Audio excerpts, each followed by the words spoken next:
नाज़रीन, हूतीज के ऊपर ग्राउंड अटैक करवाने की तैयारी की जा रही है और यमन के एक हिस्से में बहुत बड़ी तादाद के अंदर मिलिटेंट्स को इकट्ठा किया जा रहा है, उनको फंड किया जा रहा है। सैकड़ों और हजारों की तादाद के अंदर मिलिट्री व्हीकल्स है वो इस वक्त तैयार की जा रही हैं और हजारों की तादाद के अंदर जो मिलिटेंट्स हैं वो तैयार किए जा रहे हैं, उनको जदीद असलहा दिया जा रहा है और उनसे अटैक करवाया जा रहा है हूतीज के ऊपर। तो ये काइंड ऑफ सूडान की सूरत हाल आप कह लें या काइंड ऑफ आप सीरिया कह लें कि वहां पर चलो एक गवर्नमेंट थी, लेकिन सीरिया में भी तो यही हुआ। यूक्रेन असला दे रहा था, ट्रेनिंग दे रहा था, वेस्ट से आ रहा था। अमेरिकन कमांडर्स ने बाकायदा ये जो कोalition बना था इसको बुलाकर इनको बाकायदा स्ट्रेटजी बताई कि कैसे अटैक करना है, क्या करना है। तो ये जो है वो इस वक्त यमन में करने की कोशिश की जा रही है क्योंकि हूतीज जो है वो अमेरिका से संभाले नहीं जा रहे हैं और अमेरिका की दिन ब दिन इसके अंदर हजीमत हो रही है। कितने दिन अमेरिका इसको खींचेगा? तो हजीमत रोजाना की बुनियाद के ऊपर उठाना पड़ रही है। वो इतना बड़ा अटैक करते हैं, सिविलियंस को हिट कर रहे हैं, आगे से हूतीज जो फिर अटैक कर रहे हैं। तो ये मामला जो है बड़ा खौफनाक उस दायरे के अंदर दाखिल हो गया है और ईरान की टॉक्स आज होनी है। इस टॉक्स में बहुत सारी कोशिशें भी जारी हैं कि मामला हल हो जाए, लेकिन बहुत बड़े लेवल के ऊपर साजिशें भी जारी हैं और उसमें जो है वो इजरायली लॉबी, उसमें नेतन्याहू, ये सारा साजिशें जो है वो की जा रही हैं। और नेतन्याहू ने इन टॉक्स से कुछ देर पहले ये बयान जारी किया है कि बाइडन जो है वो उसकी गवर्नमेंट गिराना चाहता था। बाइडन नेतन्याहू की गवर्नमेंट गिराना चाहता था और ना सिर्फ वो ये चाहता था बल्कि उसने अपने टाइम पर पूरा जोर लगाया नेतन्याहू की गवर्नमेंट गिराने में, लेकिन वो गिरा नहीं सका। अब इस टाइम के ऊपर ये बयान जारी करने का मकसद क्या है? जो टोटल गलत झूठी बात है ना भाई। बाइडन, अच्छा, अमेरिकी सदर बाइडन नेतन्याहू की गवर्नमेंट गिराना चाहता था और वो गिरा नहीं सका, लेकिन उसने जो है वो बॉम्ब्स पूरे देकर रखे, ठीक है ना, सपोर्ट पूरी देकर रखी और जो नेतन्याहू करना चाहता था वो उससे करवा लिया, लेकिन गवर्नमेंट नहीं गिरा सका। तो इस मौके के ऊपर ये बयान जारी करने का मकसद क्या है और इसका ताल्लुक ईरान जंग के हवाले से क्या है, ये भी आपके सामने रखेंगे। और इसी दरमियान रशिया ने तालिबान को टेररिस्ट लिस्ट से हटा दिया है। यहां पर रशिया और चाइना अपने स्फीयर ऑफ इन्फ्लुएंस जो है वो बढ़ा रहे हैं। तो तालिबान के हवाले से एक बड़ी खबर सामने आ रही है। इसी दरमियान देखिए, जो चाइना और अमेरिका के दरमियान जंग है उसका बाकायदा आगाज हो चुका है, लेकिन अमेरिका बहुत बड़ी गलती कर बैठा है। इस वक्त अमेरिकन कंपनीज बहुत ज्यादा रिस्क के ऊपर आ गई हैं और उसकी सबसे बड़ी वजह रेयर अर्थ मिनरल्स है। इस जंग के अंदर जो कलीदी किरदार होगा ना वो रेयर अर्थ मिनरल्स का होगा। शायद इससे पहले अगर ऑयल का था तो आज वो जो रेयर अर्थ मिनरल्स है ना उनका किरदार, क्योंकि देखिए रेयर अर्थ मिनरल्स के ऊपर सारी टेक्नोलॉजी खड़ी होनी है और ये इतनी बड़ी चीज है कि अगर आपका कोई hundreds of billions of dollars का प्रोजेक्ट है, उसके अंदर एक छोटा सा पुर्जा भी अगर नहीं आया, एक छोटी सी चिप भी नहीं आई, तो वो आपका काम नहीं करेगा, ठीक है। तो इनकी अहमियत जो बहुत ज्यादा है। तो ये अमेरिका, देखिए अमेरिकन जो कंपनीज हैं वो रेयर अर्थ मिनरल्स किससे ले रही थी? चाइना से ले रही थी। तो अब चाइना से तो नहीं आ रहे हैं तो फिर किससे लेंगे? यूक्रेन का मामला दरमियान में है, ग्रीनलैंड से क्या लेंगे? तो ये बहुत ज्यादा अमेरिकन कंपनीज है वो ऑन रिस्क आ गई हैं। और इसी तरह ताइवान की TSMC वो रेयर अर्थ मिनरल्स है वो कहां से लेगी? तो ये इंपॉर्टेंट है। इसी दरमियान यूरोप जो है वो अमेरिका के ऊपर टैरिफ लगाने की तैयारी कर रहा है, क्योंकि टैरिफ तो यूरोपीय यूनियन के ऊपर लगे हुए हैं ना, स्टील, एल्यूमिनियम, इसके ऊपर। तो यूरोप आगे से तैयारी कर रहा है, ये बहुत बड़ी बात होगी। और यूक्रेन की जो जंग है वो कहां पहुंची है? अब ये बात तो हमें समझ आ गई कि यूक्रेन और मिडिल ईस्ट आपस में कनेक्टेड हैं। तो सवाल यह है कि यूक्रेन की जंग किस तरफ जा रही है? इसके बाद ट्रंप का ताजा तरीन बयान सामने आया है। ट्रंप ने कहा है कि अगर यूक्रेन की जंगबंदी नहीं होती तो फिर हम इस मामले को छोड़ देंगे, ये मामला जिस तरह मर्जी जाए। ये वो बंदा है जो सारा इलेक्शन इस बात के ऊपर लड़कर आया है और इसने कहा कि मैं 24 घंटों के अंदर जंग बंद करवा दूंगा। अब ये कह रहा है कि अगर यूक्रेन की जंगबंदी नहीं होती तो ना हो, ठीक है ना, हम आखिरी मौका दे रहे हैं कि ये जंगबंदी कर लें, अगर ये नहीं करते तो ना हो, फिर जो होता है हो जाए। और कह रहा है कि हम इसमें से मुकम्मल तौर पर निकल जाएंगे। और दूसरी बात यह है कि अमेरिका के अंदर बड़ी तब्दीली आ रही है। एक तो ट्रंप नए एग्जीक्यूटिव ऑर्डर्स जो है वो अप्रूव कर रहा है, साइन कर रहा है। अभी एक जो नया एग्जीक्यूटिव ऑर्डर आया है वो बड़ा इंपॉर्टेंट है और मुख्तलिफ मतलब सोसाइटी के उन पहलुओं के हवाले से, फ्रीडम ऑफ एक्सप्रेशन, लिबर्टीज, इन चीज़ों के पर जिसमें अमेरिका पूरी दुनिया में मुदाखलत करता रहा है, उसकी अपनी सोसाइटी में बड़ी तब्दीली आ रही है। अब एक नया एग्जीक्यूटिव ऑर्डर ट्रंप ने पास किया है जिसके मुताबिक उसके पास अथॉरिटी होगी कि उसकी जो एडमिनिस्ट्रेशन है वो किसी भी एम्प्लॉय को हटा सकती है। अगर वो ट्रंप के एजेंडा को अपोज करेगा तो उसको बासानी हटाया जा सकता है। और यूनिवर्सिटीज को बाकायदा डायरेक्शंस दी जा रही हैं कि ऐसे नहीं, ऐसे करो। तो ये अमेरिकी सोसाइटी के अंदर यानी इससे पहले कभी ऐसा नहीं हुआ। तो ये पहली बार इस तरह के लॉज तो अब बाकायदा कांग्रेस से पास तो नहीं हो रहे, तो ट्रम्प जो है वो एग्जीक्यूटिव ऑर्डर जो है वो पास कर रहे हैं। तो इससे अमेरिकी सोसाइटी के अंदर बहुत बड़ी तब्दीली आ रही है, और इसलिए आपने एक बहुत बड़ा मुजाहरों की शक्ल में भी देखा, 50 स्टेट्स के अंदर मुजाहरे हुए। लेकिन जो ट्रम्प है वो तो आखिरकार ट्रम्प है, और उनके बारे में कोई ना प्रिडिक्ट कर सकता है, ना वो किसी चीज को अंडरस्टैंड करते हैं। उन्होंने जो करना है वो बस वो करेंगे। तो ये अमेरिकी सोसाइटी के अंदर आने वाली तब्दीली, इसके असरात क्या होंगे? अमेरिका में जो भी होता है, अगर उसके असरात हैं तो बाकी दुनिया भी उससे मुतासर होती है डेफिनेटली। तो ये इसके ऊपर भी हम बात करेंगे। यमन से जो खबर सामने आ रही है, बड़ी ही खतरनाक सूरत हाल पैदा हो चुकी है, बहुत ही खतरनाक सूरत हाल पैदा हो चुकी है। अमेरिका वहां पर बमबारी कर रहा है, बहुत बड़ी तादाद के अंदर शहादतें हो रही हैं। अभी जो रिपोर्ट सामने आ रही है, 80 लोग शहीद हो गए हैं। जो ऑयल पोर्ट के ऊपर अटैक हुआ, 80 यमनीज उसके अंदर शहीद हो चुके हैं। आप देखिए कितनी ये पेनफुल बात है। वो भी तो किसी के वालिद होंगे, किसी के पेरेंट्स होंगे, किसी के बच्चे होंगे, ठीक है ना। तो 80 आपके सामने बॉडीज पड़ी हो तो क्या हालत होती है। तो क़यामत जैसा एक मंजर होता है। तो अब खबर ये आ रही है कि इधर यमन है ना, उसके दो हिस्से हैं, यानी एक तरफ हुतीज है, एक तरफ दूसरे बैठे हुए हैं जिसको अमेरिका रिकॉग्नाइज करता है। अमेरिका हुतीज को रिकॉग्नाइज नहीं करता, अमेरिका उस इलाके को रिकॉग्नाइज करता है जो दूसरा इलाका है, और उसी को वो यमनी ऑफिशियल गवर्नमेंट मानते हैं। तो उसको जो है वो अब सपोर्ट किया जा रहा है, उसको फंड किया जा रहा है, असला दिया जा रहा है, और उनकी ताकत के अंदर काफी इजाफा हुआ है, क्योंकि अमेरिका असला दे रहा है ना, जदीद वेपन्स। अभी वहां से वीडियोस भी कुछ सामने आ रही हैं कि hundreds and thousands of military vehicles वहां पर तैयार हो रही हैं, एंड थाउजेंड्स ऑफ जो मिलिटेंट्स है वो तैयार हो रहे हैं। तो हुतीज के ऊपर किसी भी वक्त अटैक हो सकता है। ये सूडान जैसे सूरत हाल पैदा कर देगा। ये मिडिल ईस्ट के इंटरेस्ट के अंदर नहीं है, ये इस्लामी दुनिया के इंटरेस्ट के अंदर नहीं है, तो इसके ऊपर इंटरवेंशन तो होनी चाहिए। लेकिन बहरहाल अमेरिका जो है वो अपना खेल खेल रहा है, और अब देखें कि उनको शिकस्त हुई है यमन से, हुती से, तो अब वो इस तरीके के साथ यमन के साथ करने जा रहे हैं। बहुत ही ये खौफनाक इसका नतीजा निकलेगा। यमन के लोगों को भी सोचना चाहिए, भाई वो सारे यमनीज है ना, तो यमन के लोगों को भी सोचना चाहिए। लेकिन जब मिलिशिया बनाई जाती है तो फिर वो उसी के मुताबिक एक्ट करती है जो पीछे से डायरेक्शन आती है। तो मिडिल ईस्ट के जो ममालिक हैं वो इसमें इंटरवेंशन करें और इसको रुकवाने की जो है वो कोशिश करें। देखते हैं ये मामला किस तरफ जाता है। ईरान की आज सबसे बड़ा दिन है, टॉक्स होने जा रही हैं रोम के अंदर। बहुत सारी चीजें हैं, 5-6 डायमेंशन से इस सूरत हाल को हम आपके सामने रखते हैं। एक बात तो यह है कि ईरान के जो फॉरेन मिनिस्टर हैं उन्होंने बताया है कि प्यूटन के साथ उनकी मुलाकात कैसी रही। ईरान के फॉरेन मिनिस्टर ने बताया है कि 1.5 घंटा उनकी प्यूटन के साथ मुलाकात हुई। बहुत सारी चीजें डिस्कस, 1.5 घंटा बहुत होता है, तो बहुत सारी चीजें डिस्कस हुई, लेकिन मैं सिर्फ एक हेडलाइन आपके सामने रखूंगा। ईरान के फॉरेन मिनिस्टर ने कहा कि इस बात के ऊपर रशिया और ईरान एग्री हुए हैं कि हमारे जो ताल्लुकात हैं वो किसी तीसरे मुल्क की वजह से मुतासर नहीं होंगे। और यहां पर तीसरा मुल्क कौन है? अमेरिका। यानी अमेरिका और रशिया करीब आ रहे हैं, अभी तक तो ये नजर आ रहा है, यानी अमेरिका ने दोबारा राब्ते बहाल किए। तो वहां से ये मुतालबा है कि रशिया जब वो ईरान से पीछे हटे, बिल्कुल ये मुतालबा है। तो बहुत सारी डिबेट्स भी हम पिछले दिनों में करते रहे कि क्या रशिया पीछे हटेगा, तो हमने कहा कि ऐसा पॉसिबल नहीं है। अच्छा, लेकिन आज ये बात कंफर्म मतलब ऑफिशियल जराये से सामने, ईरान के फॉरेन मिनिस्टर ने कहा कि प्यूटन के साथ बैठकर इस बात के ऊपर हम एग्री हुए कि हमारे जो ताल्लुकात हैं, रशिया अमेरिका के साथ ताल्लुकात बनाए, किसी के साथ भी बनाए, रशिया और ईरान के जो ताल्लुकात हैं वो मुतासर नहीं होने वाले। तो ये भी खबर जो है वो बॉम्ब शेल की तरह जो है वो नेतन्याहू के ऊपर गिरी है। दूसरी बात नाज़रीन ये है कि ईरान ने कहा है कि ओमान के अंदर जो पहला राउंड हुआ उससे हमें यह अंदाजा हुआ है कि अमेरिकन्स हमसे ये नहीं चाहते कि हम मुकम्मल अपना प्रोग्राम जो है वो रोल बैक कर दें, इससे हमें यह अंदाजा हुआ है। तो इसलिए एग्रीमेंट तक पहुंचने के चांसेस ज्यादा हैं, क्योंकि हमारी जो डेडलाइन है वो ये है कि हम पूरा अपना प्रोग्राम जो है वो उसको रोल बैक नहीं करेंगे।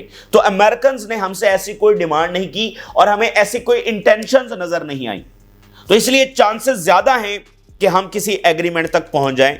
ईरानियन ऑफिशियल्स और राइटर की खबर है और अल जजीरा की खबर आपके सामने रख रहे हैं। We understood from the Muscat round that there is no American desire, कि कोई अमेरिकी डिजायर नहीं है to halt our nuclear activity and this may establish a basis for fair negotiations। America हमारे न्यूक्लियर प्रोग्राम को मुकम्मल खत्म करने की शर्त नहीं रख रहा। अगर यही मामला आगे बढ़ता है तो फिर हम बहुत ज्यादा पुरुमीद हैं कि हम एक नतीजे तक पहुंच जाएंगे, मुज़ाकरात कामयाब हो जाएंगे। और अभी कुछ देर पहले ट्रंप की स्टेटमेंट आई है, very interesting. We are currently working on a lot with Iran. बहुत सारी चीजों के ऊपर बहुत ज्यादा इंगेज कर रहे हैं हम ईरान के साथ। यह खबर भी नेतन्याहू के ऊपर बॉम्बशेल की तरह गिरी है क्योंकि नेतन्याहू तो नहीं चाहता कभी भी कि ईरान के साथ टॉक्स की जाए।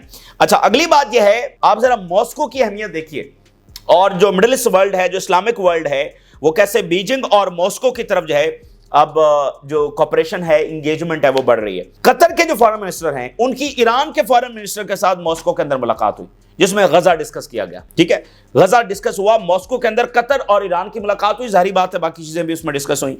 कुछ देर पहले स्टारमर जो कि यूके के प्राइम मिनिस्टर हैं, उनकी ट्रंप के साथ कॉल पर बात हुई है और ईरान टॉक्स डिस्कस की गई।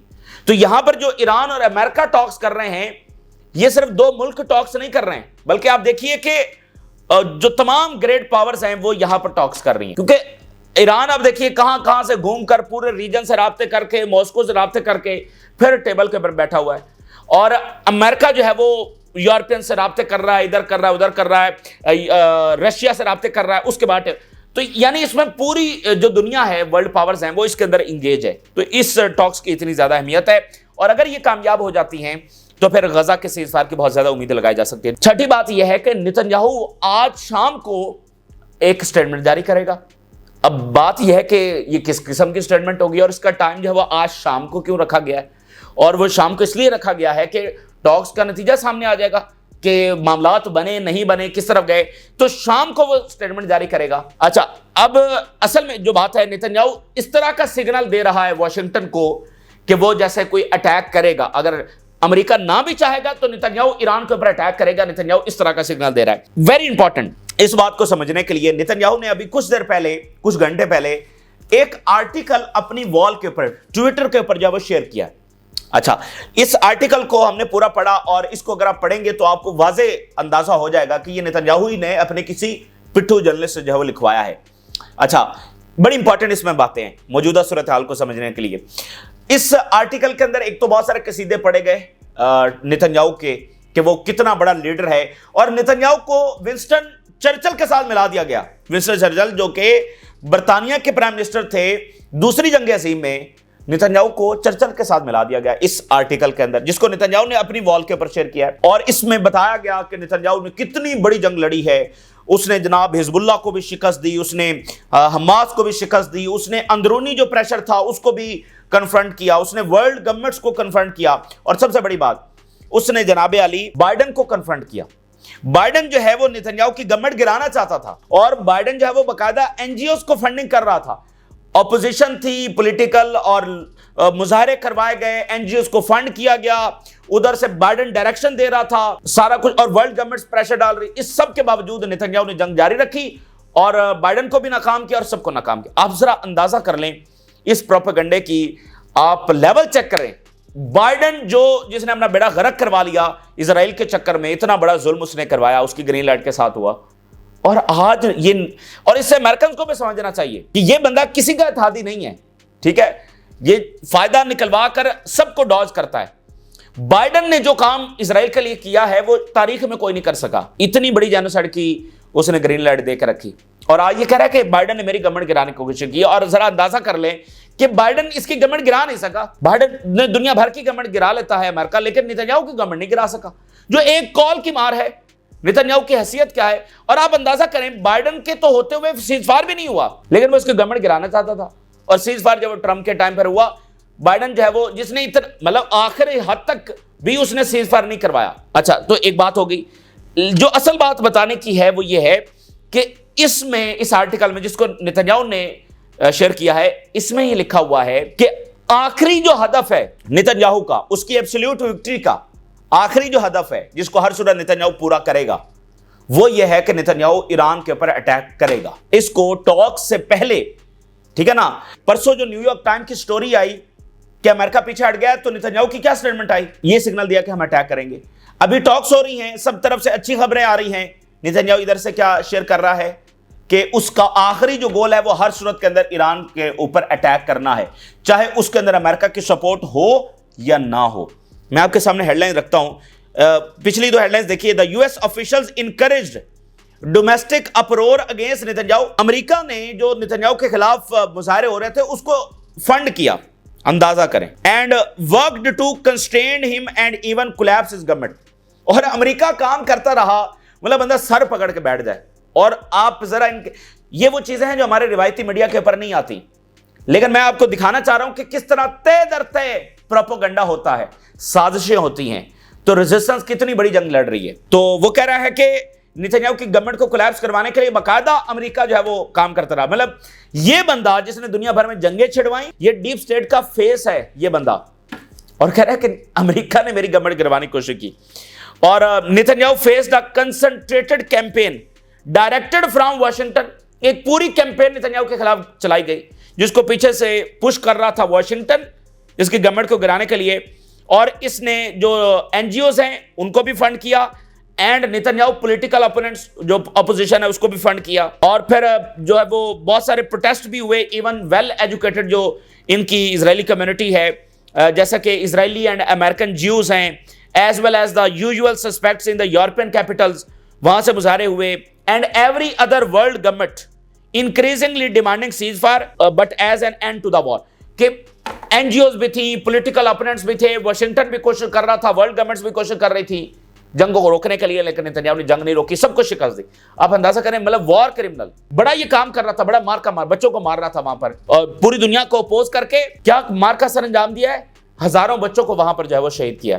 और वो कह रहा है कि बाइडेन जो है इसमें मेरी गवर्नमेंट को गिरा रहा था। अच्छा, मतलब इतनी ये बड़ी बात है ना कि बंदा सर पकड़ के बैठ जाए कि ये हुआ क्या। अब जो आखिरी बात असल में जो मैं आपके सामने रखना चाहता हूं वो ये है, Israeli attack on Iran nuclear sites as soon as Israel's new air fueling tankers arrive। Israel का हमला ईरान के ऊपर होगा जो ही जो एयर रिफ्यूलिंग टैंकर है वो इजराइल के पास पहुंच जाएगा।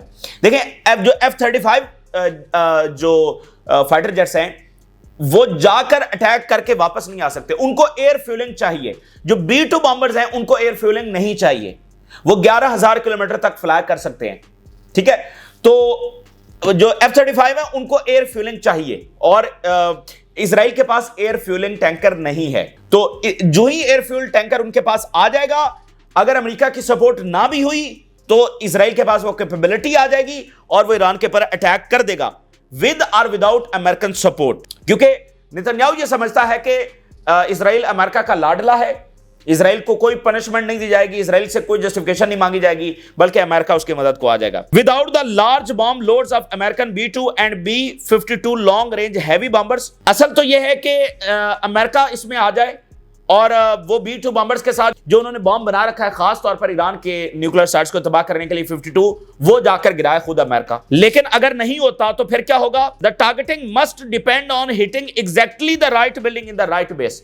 तो फिर इजराइल के लिए बड़ा चैलेंज ये होगा कि वो राइट बिल्डिंग को जाकर हिट करे। जो हम आपको पहले बात बता चुके हैं ना कि न्यूक्लियर साइट की एक एंट्रेंस है, उससे अंदर कोई सुरंग बनाकर अंडरग्राउंड, ऊपर तो पहाड़ है तो नीचे कोई 50 किलोमीटर सुरंग बनाकर उस एंट्रेंस से असल काम पता नहीं कहां हो रहा है। तो इजराइल ने जो अटैक करना है उसको असल में लोकेट करना है कि वो अंडरग्राउंड बिल्डिंग कहां पर है। अगर उसका निशाना चूक गया तो फिर मामला तो खराब हो जाएगा, क्योंकि ईरान न्यूक्लियर भी बना लेगा और इजराइल के ऊपर अटैक भी करेगा और उसकी कैपेबिलिटीज तबाह भी ना हुई तो फिर इजराइल का खेल मुकम्मल तौर पर खत्म। तो उसको क्या करना है, जो उसके लिए सबसे बड़ा चैलेंज होगा विदाउट अमेरिका, कि वो राइट उस जगह के ऊपर अटैक करे। और पेनल्टी ऑफ इम्परफेक्शन, अगर ये परफेक्ट निशाना ना हुआ, इज टू ग्रेट, बहुत बड़ी इसकी पेनल्टी उठानी पड़ेगी। For it would allow the regime to have a nuclear device. और इसका नतीजा ये निकलेगा कि ईरान न्यूक्लियर बन जाएगा और फिर सारा बयानिया भी इजराइल के खिलाफ तो डेफिनेटली हो ही जाना है।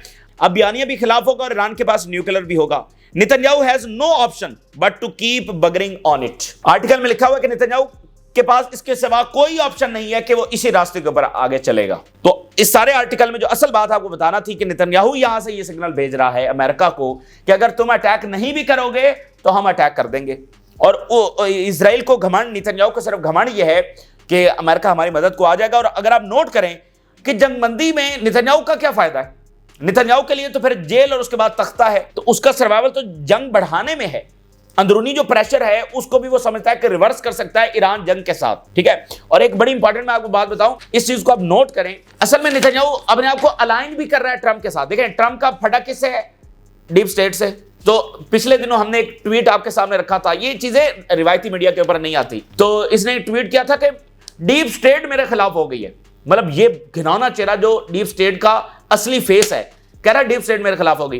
ट्रंप की लड़ाई बाइडेन से है, आज कह रहा है बाइडेन ने मेरी गवर्नमेंट गिराने की कोशिश की। ट्रंप की लड़ाई वो जो लेफ्ट और राइट वाला चलता रहता है, लेफ्ट से है, तो ये भी वो लेफ्ट के खिलाफ ट्वीट आजकल कर रहा है और इस आर्टिकल के अंदर भी जिक्र है, ठीक है। और ट्रंप की लड़ाई मीडिया, एनजीओ, इन सब से है, इस आर्टिकल में वो सारा जिक्र है। तो वो अपने आप को बता रहा है ट्रंप को कि देखो जैसे तुम लड़ाई लड़ रहे हो मैं भी वही लड़ाई लड़ रहा हूं, तो तुम्हारी हर तरह की सपोर्ट जो है वो मुझे चाहिए। तो ये एक टैक्टिक्स है, बहरहाल इनको समझने की जरूरत है। ईरान के जो प्रेसिडेंट हैं उन्होंने सऊदी अरेबिया के हवाले से बयान जारी किया है। Iranian president Masoud Pezeshkian on relation with Saudi Arabia, we are brothers so there is no place for hostility. तो ये बड़े अच्छे स्टेटमेंट्स है वो ईरान और सऊदी अरेबिया दोनों तरफ से आ रही है। उर्दुगान ने कहा है Islamic world fail to prevent Gaza destruction. बिल्कुल जी, इसमें कोई शक वाली बात नहीं है और इस पर अब प्रैक्टिकल इकदाम करने की जरूरत है। और अब बात यह है कि तिजारती जंग तो छिड़ चुकी है और ये तिजारती जंग से ज्यादा कोल्ड वॉर है, इक्तदार की जंग है जो अमेरिका ने चाइना के ऊपर छेड़ दिया और चाइना ने अब अपना दिफा करना है। दो ही चीजें हैं, या तो वो आज ही सरेंडर कर दे या फिर उसको अपना दिफा करना है, ठीक है। इवन मैं आपको बताऊं, आज मिसाल को जब ट्रंप की जानिब से बहुत सारे बयान आ रहे हैं कि हम चाइना के साथ डील कर लेंगे, कोई डील तक हम पहुंच जाएंगे, कोई डील हो भी जाती है, ठीक है, टैरिफ वापस ले भी लिए जाते हैं, जंग छिड़ गई है, ये कुछ दिनों बाद फिर मामला सामने आ जाएगा। भैया अमेरिका कभी भी चाइना के साथ फेयर कंपटीशन के अंदर नहीं जाएगा और चाइना दोबारा से कोई उस पोजीशन में नहीं जाएगा टैरिफ से पहले वाली पोजीशन के अंदर, क्योंकि वाजे हो गया, एक पर्दा सा था ना, ठीक है ना, कि देखें अमेरिका की सैंक्शन है रशिया के ऊपर, लेकिन चाइना के साथ उनकी मार्केट्स भी खुली हुई हैं, लोग भी आ जा रहे हैं, सारा कुछ हो रहा है। अब वो पर्दा खत्म हो गया और हिस्ट्री आपको ये जानने की जरूरत है कि पिछली सदी में सोवियत यूनियन और चाइना को अलग किया था अमेरिका ने। चाइना को देखें, जो वीटो पावर है वो ताइवान के पास थी, तो वीटो पावर भी उन्होंने चाइना को दी और साथ जो है वो चाइना को मेनलैंड वो तस्लीम किया और वन चाइना पॉलिसी को माना। तो वो एक कोऑपरेशन कायम हुआ चाइना और अमेरिका के दरमियान, तो उसका बाकायदा इख्तिताम जो है वो यहां टैरिफ से हो रहा है, ठीक है ना। तो वो जो एक पर्दा था, एक भरम था, वो आहिस्ता आहिस्ता जो खत्म हो गया। अच्छा, तो अब जरा कुछ हेडलाइंस देखिए, अमेरिका ने कितनी बड़ी गलती की है। Why Trump tariff risk undermining US artificial intelligence chip making goals. Financial time वो कह रहे हैं कि even minor components source abroad can delay massive data centre projects like $500 billion initiative for example led by open AI, oracle and SoftBank. सबसे पहले आकर Trump ने एक स्टारगेट नामी प्रोजेक्ट शुरू किया था, हमने आपके सामने रखा $500 बिलियन का। फाइनेंशियल टाइम की रिपोर्ट कह रही है कि अब चूंकि चाइना के साथ फटा पड़ गया है, तो ये तो सारा प्रोजेक्ट ही आर्टिफिशियल इंटेलिजेंस का था, तो $500 बिलियन का जो प्रोजेक्ट है वो सिर्फ एक छोटे से कंपोनेंट ना होने की वजह से रुक सकता है। ये रियर अर्थ मिनरल्स की आज की अहमियत है, आपके ड्रोन्स, आपके फाइटर जेट्स, आपकी हेल्थ, मतलब यू नेम इट, और उसके अंदर वो इस्तेमाल होता है। और उसके ऊपर सबसे ज्यादा 90% चाइना प्रोड्यूस कर रहा है दुनिया के सबसे ज्यादा रेयर अर्थ मिनरल्स। और कुछ मिनरल्स ऐसे हैं, मतलब पता नहीं अमेरिका ने ये किस उसके साथ किया है, किस कैलकुलेशन के साथ किया है। कुछ मिनरल्स ऐसे हैं कि जिसके ऊपर एक्सक्लूसिव कंट्रोल ही चाइना का है। एक ऐसा मिनरल है जो चाइना, म्यांमार और वियतनाम के अंदर सिर्फ पाया जाता है, और यहां पर वियतनाम के साथ अभी वो दौरा हो गया है और म्यांमार के साथ ताल्लुकात चाइना के। तो इसी चीज को फाइनेंशियल टाइम रिपोर्ट कर रहा है कि बहुत बड़ा अमेरिका रिस्क के अंदर आ गया। उनकी कंपनीज इस वक्त सोच रही हैं कि हमने करना क्या, इसलिए एनवीडिया कह रही है कि हम तो ट्रंप की बात नहीं मानेंगे।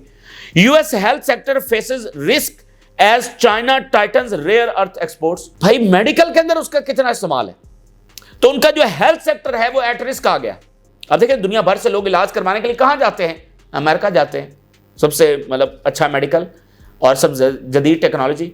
तो वाशिंगटन पोस्ट ये लिख रहा है कि हेल्थ सेक्टर भी ऑन स्टेक आ गया। China client shift from US assets amid dollar treasury concerns.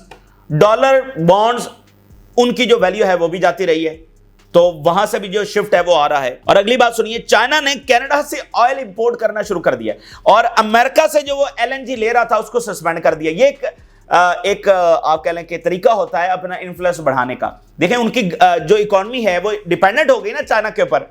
भाई चाइना उनको इतना बेनिफिट दे रहा है, क्या चाइना को ऑयल की कमी है? वो सऊदी अरेबिया से खरीद सकता है, वो ईरान से जितना चाहे, वो रशिया से चाहे।